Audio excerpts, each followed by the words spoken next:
mereka juga merekrut teman-teman seniman daerah untuk bikin mural di sekretariat mereka. Apa gitu? Apa yang membedakan pemuda hari ini dengan pemuda kala itu? Kalau kita sekarang ngomongin GMI hari ini punya sekret nggak? Punya. Masih sibuk nggak ngurusin sekret?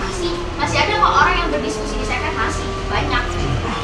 Begitupun di HMI, PMI dan segala macam. Menggelorakan bahkan sampai mampu menumbangkan satu rezim yang cukup lama berkuasa dan segitu powerful.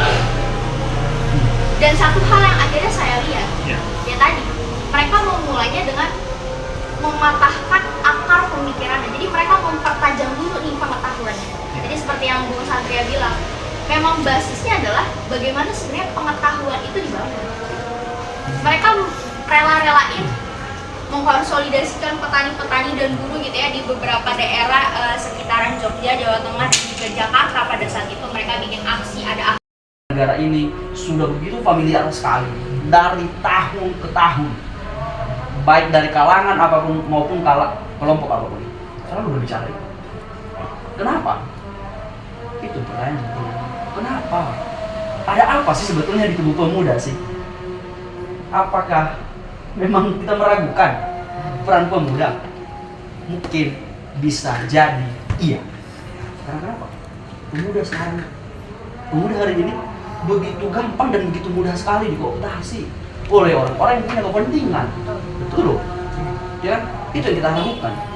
Dan terus berulang-ulang kita berbicara ini juga. Tapi kalau tidak punya komitmen dan tidak punya prinsip layaknya seorang pemuda, itu semua sia-sia sudah.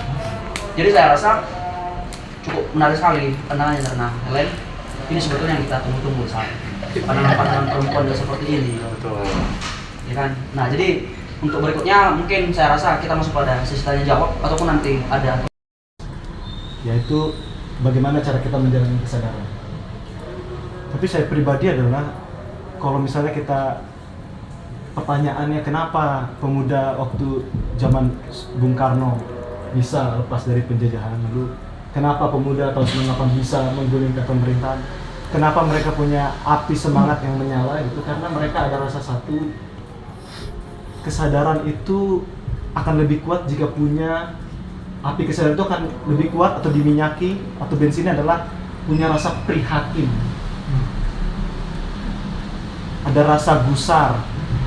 Itu yang pandangan saya pribadi, mungkin boleh dikoreksi. Mungkin tahun 1920, tahun 1918, awal abad 20, pemuda-pemuda itu dia ada rasa prihatin negara dijajah, sehingga ada rasa semangat untuk merdeka. Kemudian tahun 98 mereka juga merasa ada satu Baca di Indonesia ini tadi kalau nggak salah 0,001. Ya, di situ aku kurang sepakat, Bung. Karena UNESCO mengatakan hal demikian di media ya, itu banyak berseliweran seperti itu. Nah, itu kan sumbernya kan belum jelas gitu loh. Dia dapat sumber dari mana? Nah, definisi rajin membaca ini kan bukan serta-merta misalkan membaca buku, berapa banyak buku nih dia baca. Dan di situ kan ada jurnal internet, entah itu PDF dan lain sebagainya. Dan juga ruang lingkup membaca ini kan dia dari umur berapa? Apakah dari orang tua sampai anak muda? Itu kan belum sama UNESCO semua kan belum.